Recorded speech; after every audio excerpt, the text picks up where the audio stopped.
Salam dan bahagia. Assalamualaikum warahmatullahi wabarakatuh. Salam, damai sejahtera, Om Swastiastu, Namo Buddhaya, salam kebajikan, rahayu untuk kita semua di ruang kelas ini. Selamat datang kembali dan selamat tahun baru bersama kami, Inovasi Pembelajaran IPA Biologi di Era Merdeka Belajar. Pembahasan kita kali ini adalah bioteknologi konvensional dan pembelajaran IPA Biologi berbasis STEM proyek. Saya, Dewi Fitrianti, SPDSI, sebagai guru IPA SMP Negeri 4 Kelari, akan menyampaikan materi ini pada tanggal 10 Januari 2022. Kesepakatan kelas yang telah kita susun bersama sebelumnya adalah: pertama, semua murid fokus mengikuti selama pembelajaran berlangsung. Kemudian, yang kedua, semua murid memiliki kesempatan untuk berpendapat. Yang ketiga, hargai sesama murid. Pada saat ada yang berbicara, semua mendengarkan. Yang kelima, berpendapat setelah dipersilahkan. Yang keenam, kita memulai belajar dan mengakhiri pembelajaran dengan tepat waktu. Kemudian yang ketujuh, semua kita harus berpartisipasi aktif. Yang kedelapan, mengikuti kelas IPA dengan perasaan gembira.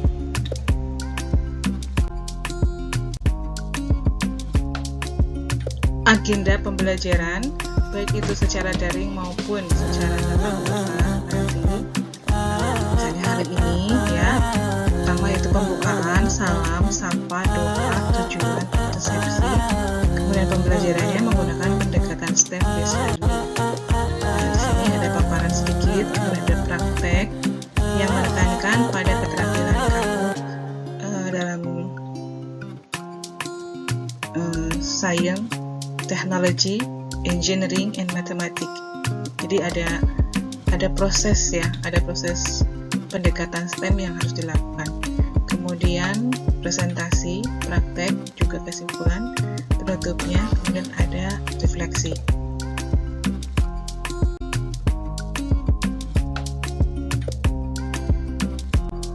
Kemudian kompetensi dasar, juga tujuan pembelajaran kali ini adalah: pertama, kompetensi dasar yaitu pada 4.7, yaitu membuat salah satu produk bioteknologi konvensional yang ada di lingkungan sekitar. Jadi maksudnya kita praktek ya, individu maupun kelompok nanti, tapi saya inginkan ini karena untuk ujian praktek, jadi kita prakteknya individu masing-masing karena berdasarkan domisili kalian masing-masing pasti akan berbeda karakteristiknya.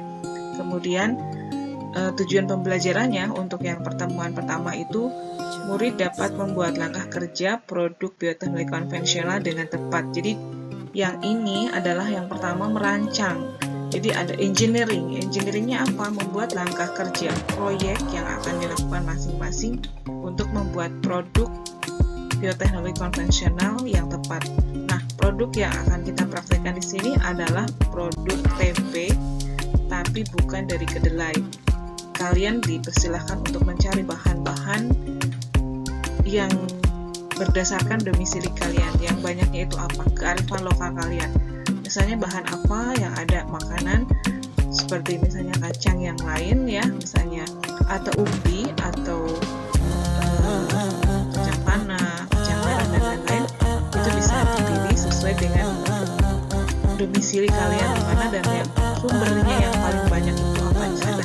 Kemudian yang untuk pertemuan keduanya adalah murid praktek. Jadi setelah yang ini pertama merancang, membuat proyek, membuat jadwal, nah ini yang keduanya membuat. Jadi hand on, praktek, melakukan, membuat satu produk bioteknologi konvensional dengan benar yang akan saya berikan hari ini langkah-langkahnya. Caranya yaitu membuat tempe. Nah, tempenya dibuat dari bahan, kalau kalian nanti membuatnya bukan dari kedelai. Nah, untuk yang ketiga yaitu murid mempresentasikan atau menyajikan produk bioteknologi konvensional dalam bentuk satu karya dengan benar. Nah, ini siswa dapat memilih karyanya salah satu, misalnya sesuai dengan minat murid, apakah itu produk makanannya atau bahan laporan poster atau infografis atau flowchart atau juga lagu atau video atau puisi atau sesuai dengan kamu sukanya yang mana, minatnya yang mana, begitu.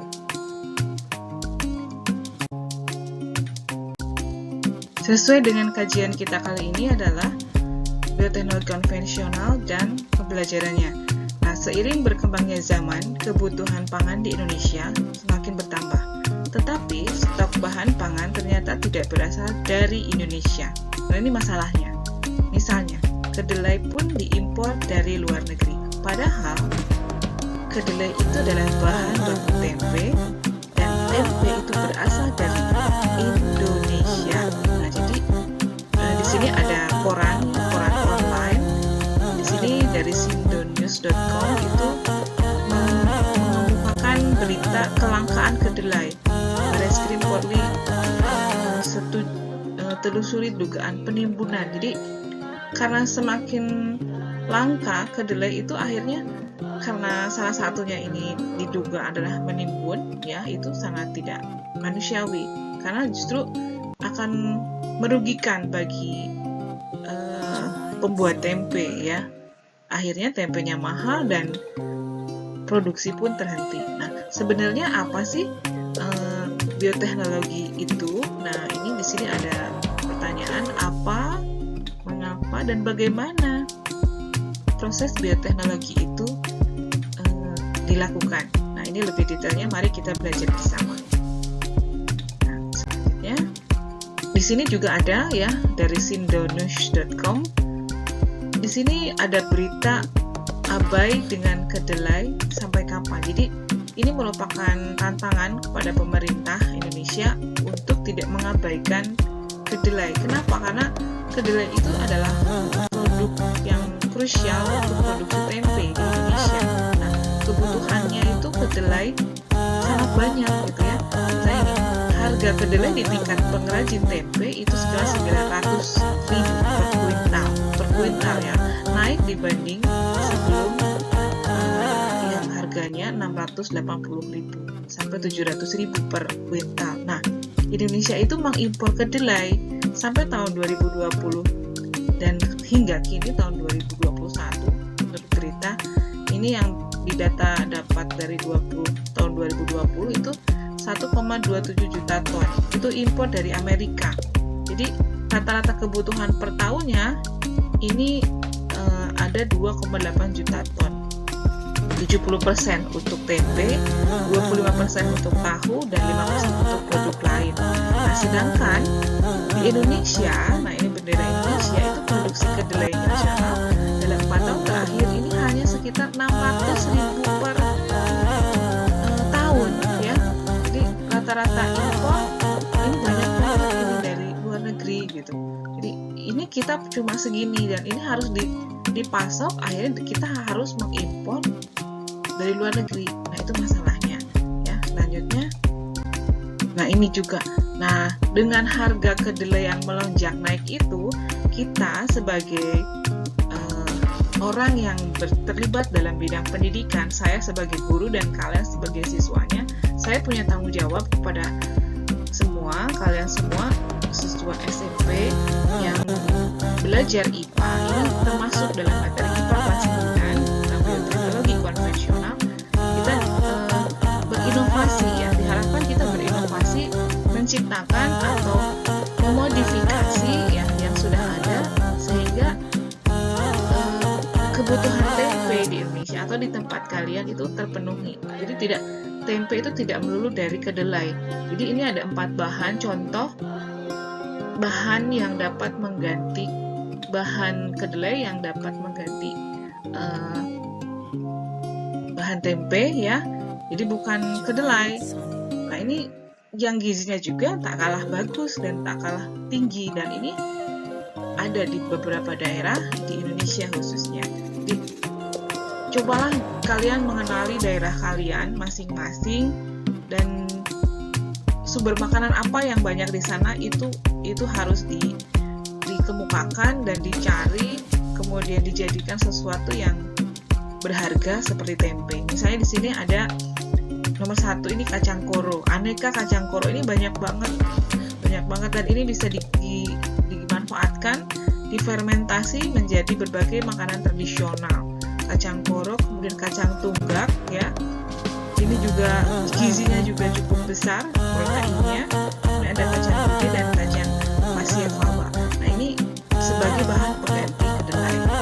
Banyak sekali. Nah, silahkan kalian nanti boleh mengamati lingkungan ya, mengamati sekarang apakah jenis kacang apakah yang ada di dekat kalian, di dekat tempat tinggal kalian. Ini selanjutnya apa? Nah, sekarang kita masuk ke dalam bahasan apa itu bioteknologi konvensional, apa, mengapa, dan bagaimana bioteknologi konvensional. Nah, apa itu bioteknologi konvensional? Di sini dicontohkan gambar tempe yang berasal dari kedelai ya, bahan dasarnya. Nah, bioteknologi itu sendiri artinya adalah memanfaatkan mikroba atau mikroorganisme untuk menghasilkan atau mengubah pangan sehingga meningkat nilai produk pangannya. Misalnya harga kedelai yang tadinya misalnya nih hanya sekian 2.000 misalnya ya, 2.000. Bagaimana sih harga 2.000 itu setelah kedelai itu diubah menjadi tempe harganya menjadi 7.000. Itu adalah cara ya, salah satu. Ini bioteknologi ini adalah memanfaatkan mikroorganismenya itu siapa? Yaitu jamur ya, jamur yang dapat kita gunakan untuk membuat tempe. Jadi jamur itu membantu proses fermentasi mengubah kacang yang keras, yang sukar dicerna oleh sistem pencernaan kita, dan akhirnya menjadi mudah dicerna, sangat mudah dan menyehatkan untuk tubuh kita. Itulah produksi hasil dari fermentasi dari mikroorganisme tadi. Mengapa menggunakan bioteknologi konvensional? Yang pertama adalah tuntutan kehidupan, antara lain jumlah penduduk semakin hari semakin bertambah dan itu lebih besar daripada jumlah pangan yang ada. Jadi pasokan pangan itu menipis apabila jumlah penduduknya semakin banyak. Kemudian, dan ini dimulai setelah revolusi industri. Nah, sekarang kita berada di revolusi industri 4.0 itu sangat banyak sekali tantangan yang harus kita hadapi untuk menyikapi kebutuhan pangan ini. Baik, selanjutnya, nah ini ya. Nah, bioteknologi konvensional dan inovasi ini terkait dengan keadaan kita saat ini ya, masih dalam keadaan daring. Misalnya nih sekarang kita 2 minggu Januari ini masih daring. Nah, karena akibat dari COVID ini sangat berpengaruh pada dunia pendidikan ya. Dunia pendidikan ini ikut tanda panahnya. Jika kita lihat dari sudut pandang lain, ancaman ini justru dapat menjadi peluang dan batu loncatan untuk mendorong majunya dunia pendidikan. Mengapa? Karena di sini kita dituntut untuk berpikir, berinovasi. Jadi ternyata ada dampak positifnya dengan adanya pandemi COVID-19 ini adalah pertama, dapat memicu percepatan transformasi pendidikan. Kemudian dengan catatan penggunaan teknologi dalam pendidikan selaras dengan perkembangan revolusi industri 4.0 yang terus berkembang maju. Akhirnya kami sangat mahir menggunakan handphone, belajar menggunakan handphone, dan banyak sekali manfaatnya. Dan kedua, keterbatasan justru menjadi pemicu munculnya kreativitas tanpa batas. Jadi, pandemi COVID-19 ternyata menimbulkan ide-ide baru. Para guru berupaya menemukan cara dan metode belajar untuk mata pelajaran yang berbasis praktek yang sama dengan IPA maupun aktivitas fisik. Selanjutnya, nah ini ya, bioteknologi konvensional dan pembelajarannya. Nah, pandemi ini menjadi challenge bagi para guru kami ya, guru, untuk inovasi riset yang bermanfaat dalam pemenuhan kebutuhan umat manusia. Dan ini dibelajarkan kepada kalian untuk tujuannya nanti bagaimana kalian bisa survive atau bertahan hidup di dalam masa yang sangat rumit dan sangat sulit. Nah, ini tanda panahnya. Dengan adanya kebijakan yang kemarin itu adalah PPKM, kemudian sekarang pembelajarannya daring dari pemerintah, mengakibatkan kegiatan bioteknologi konvensional, contohnya ya, membuat tempe menjadi terbatas dalam waktu sterilisasi bahan, pemanasan, dan bahan ini tidak bisa dipraktekkan di sekolah dan akhirnya dilakukan di rumah masing-masing. termasuk alat, bahan, dan lingkungan murid. Jadi untuk berinteraksi saja kita sangat terbatas, dan akhirnya kita harus jungkir balik memikirkan ini dan bagaimana caranya siswa itu dapat melakukan praktek. Nah ini contohnya, kita dapat memilih berbagai jenis kacang, tidak hanya kedelai, dan ini sangat bermanfaat. Nah ini posisi kacang sebelum kacang ini disterilkan. Jenis kacang dicuci, nah misalnya ini pertama ya, langkah pertamanya jenis kacang dicuci, direndam, dan dicuci juga, direbus atau dikukus. Nah, langkah awal yang dilakukan dalam sterilisasi untuk fermentasi adalah pembuatan tempe adalah pemanasan. Disterilkan dulu, pemanasan, seperti itu ya. Lanjut. Nah, ini adalah prosesnya. Di sini adalah gambar proses pembuatan tempe. Ikuti alur tanda panah yang warna merah ya. Di sini saya contohkan di sini kedelai. Kedelai ini kemudian dibersihkan dan direndam ya selama 1 atau 2 malam. Kemudian dikupas kulit arinya, kemudian dicuci, kemudian yang selanjutnya dikukus sampai matang ya, sampai matang di sini. Jenis kacang apapun sampai matang dan empuk. Nah, setelah itu didinginkan. Nah, setelah dingin itu dikering anginkan gitu ya. Kemudian selanjutnya dicampur dengan ragi tempe. Nah, ragi tempe ini nanti kalian akan praktek, itu disediakan oleh saya di sekolah ada. Kemudian silakan dipraktekkan di rumah masing-masing. Kita janji temu dulu. Ketika kalian sudah mendapatkan jenis kacang sesuai dengan domisilinya, kalian lapor kepada saya dan saya nanti akan memberikan raginya, ya, ragi. Dan jumlah kacang yang dipraktekkan itu hanya 100 gram saja. Jadi hanya ini untuk praktek dalam skala kecil, ya, karena ini masing-masing. Kemudian dicetak, ya, atau dibungkus dengan kemasan. Misalnya kemasannya daun, silahkan pilih daun yang ada sesuai dengan tempat tinggalmu. Misalnya di situ ada daun pisang, silahkan digunakan daun pisang. Kalau misalnya di tempat kalian ada daun jati, silahkan gunakan daun jati, atau daun waru, atau daun-daun yang lebar yang dapat digunakan untuk dibungkus. Nah, setelah dibungkus itu difermentasi antara 1 sampai 2 malam. Nah, ini kemudian didiamkan di lampu ya. Nah, setelah itu didiamkan dan nanti dipanen 2 hari kemudian. Nah, selama proses dari awal pencucian, perendaman, kemudian pencampuran ragi, kemudian didinginkan, dibungkus, dan difermentasi, itu kalian foto. Proses-proses itu ada caption, namamu siapa, kemudian kelas apa, dan didokumentasikan ya berdasarkan langkah-langkah tadi. Seperti itu. Nah, ini selanjutnya. Nah, di sini saya akan menampilkan komik ya. Komik pembuatan tempe, mudah-mudahan terbuka. Ini untuk kebutuhan siswa yang berkebutuhan belajar secara visual ya. Mudah-mudahan bisa terbuka. Komik juga ada buklet tempe. Nanti saya kirimkan saja linknya kepada kalian agar bisa membaca ya ini, dan ini adalah KPD, kemudian ada RPP-nya. Nah, ini bisa diamati sebentar. Nah, ini video untuk kebutuhan murid-murid yang secara visual, audio visual ya, dan kinestetik. Ini sebenarnya sudah dalam satu paket. Kita melihat dari video ini, kita dapat mengikuti, mempraktekkan, mendengar, dan melihat ya. Jadi satu paket bisa diamati di sini.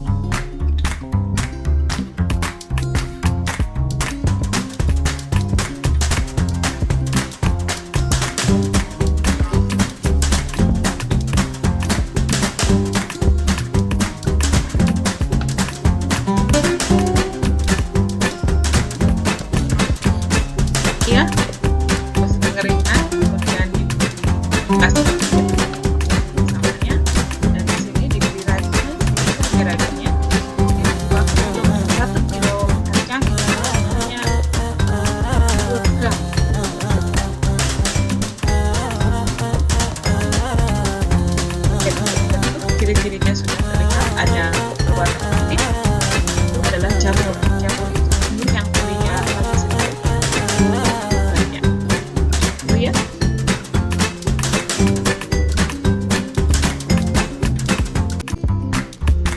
Baik, selanjutnya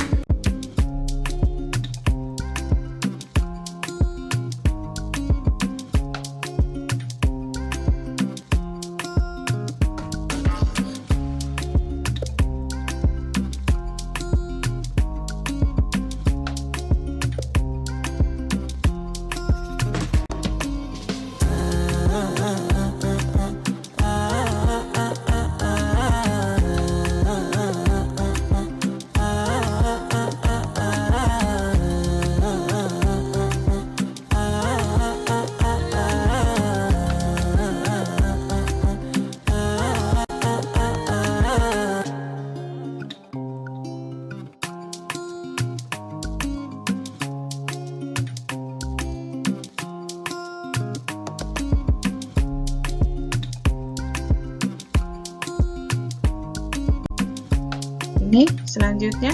Nah, ini ada juga alternatif.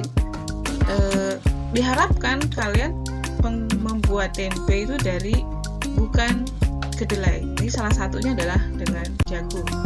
Dari jagung.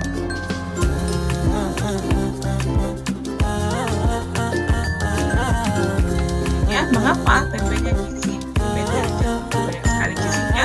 Di sini ada identifikasi.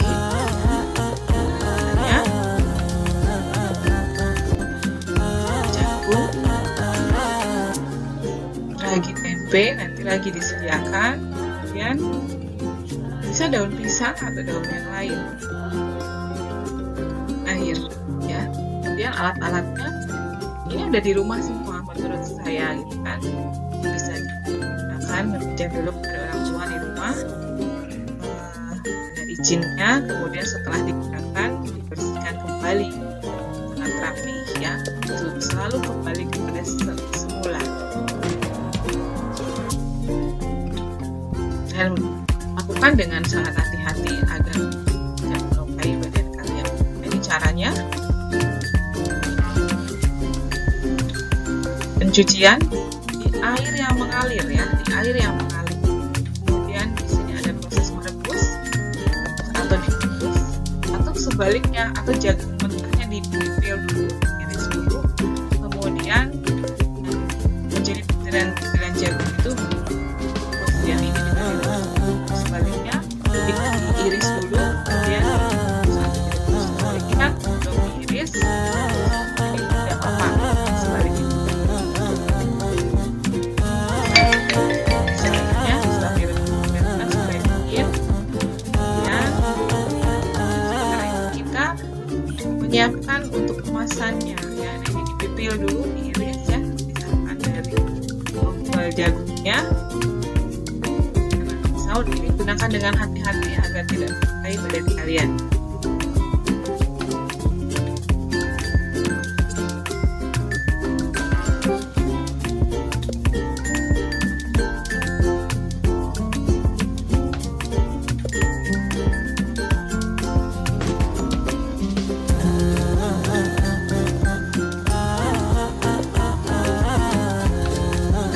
Nah, ini kita siapkan kemasan, ya.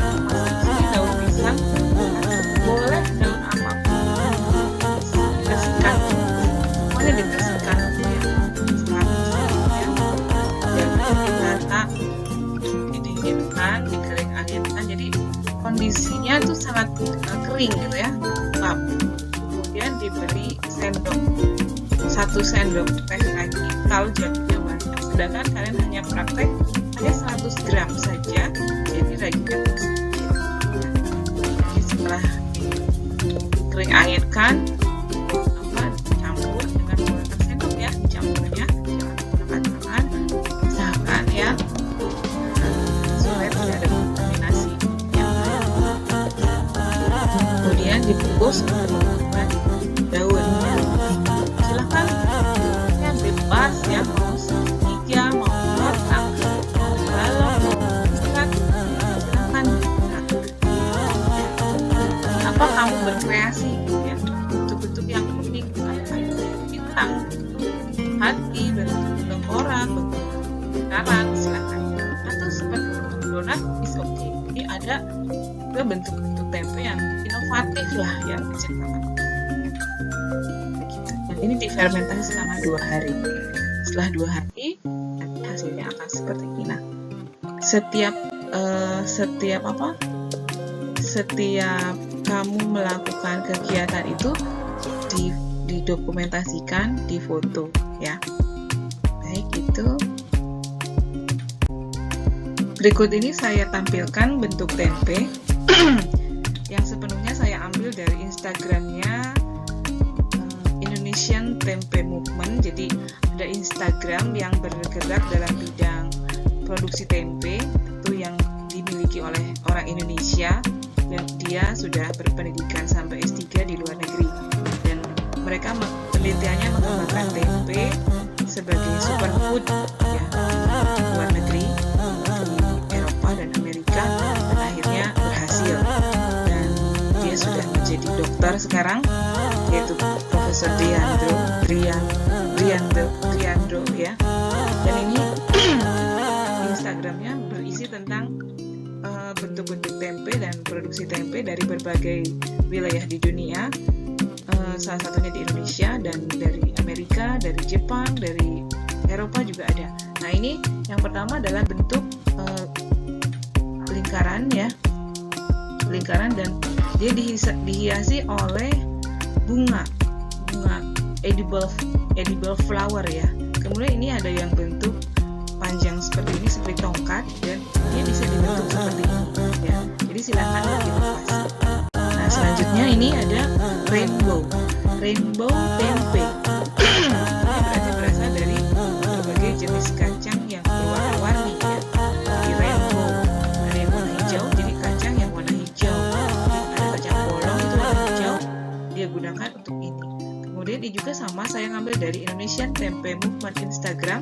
Nah, ini tempe dari kolaborasi dari 2 jenis kacang yang disatukan. Jadi ada variasi warna dalam tempenya seperti itu. Kemudian ini ada bentuk tempe donat dan tempe dari ubi. Nah, kalau donat berarti kan silahkan dibuat dari kacang apa saja, jenis apa saja. Kalau di sini ada kacang hitam dan ada kacang hijau yang kacang polong yang berwarna hijau. Nah, ini dibentuk seperti donat. Dan ini juga ada kacang yang bukan kacang, ini tempe dari ubi bolet ya. Maksudnya kalau kita kenal dengan bolet dalam bahasa Sunda. Nah, ini ada ubi ungu, ada ubi kuning, ada ubi putih. Jadi dibentuk seperti mainan anak-anak itu loh, apa namanya? Dadu itu ya, seperti dadu, dan bisa seperti ini. Dan ini bisa dibentuk, dipotong-potong dulu ubinya itu, kemudian dibentuklah seperti ini dan difermentasi menjadi tempe. Jadi ini keren banget menurut saya. Silahkan kalian berinovasi. Nah, ini juga sama. Ini ada tempe berbentuk hati, tengkorak, dan ini juga dari ubi. Jadi kayak papan catur ya, akhirnya seperti ini. Dan ini yang tengah itu adalah tengkorak. Ini tempe, tapi dicetak dengan cetakan yang bentuknya tengkorak. Dan ini juga ada tempe bentuknya hati ya, jadi tempe tapi dicetak dengan bentuk hati. Nah, ini seperti itu. Kemudian ini juga ada aneka bentuk ya, sama-sama juga menggunakan daun pisang kemasannya tapi dihias gitu ya dengan edible flower, sehingga cantik sekali bentuknya seperti itu. Nah, demikian yang dapat saya sampaikan. Nah, pertanyaan saya untuk pertemuan kali ini, silakan kamu pikirkan dan tulis dalam buku tulis kamu masing-masing, hal baru apa yang dapat kalian dapati dari pelajaran hari ini, dan bagaimana perasaan Anda mempelajari konsep bila teknologi konvensional tempe yang terbuat dari non-kedelai atau cara-cara buatan tempe kali ini. Juga bentuk tempe yang unik-unik tadi ya. Kemudian konsep apa yang telah Anda pelajari hari ini, dan apa manfaat pembelajaran hari ini untuk kehidupan Anda. Nah, itu dari saya. Terima kasih atas perhatiannya. Sampai jumpa di ruang WhatsApp dan kita tetap komunikasi di sana. Assalamualaikum warahmatullahi wabarakatuh.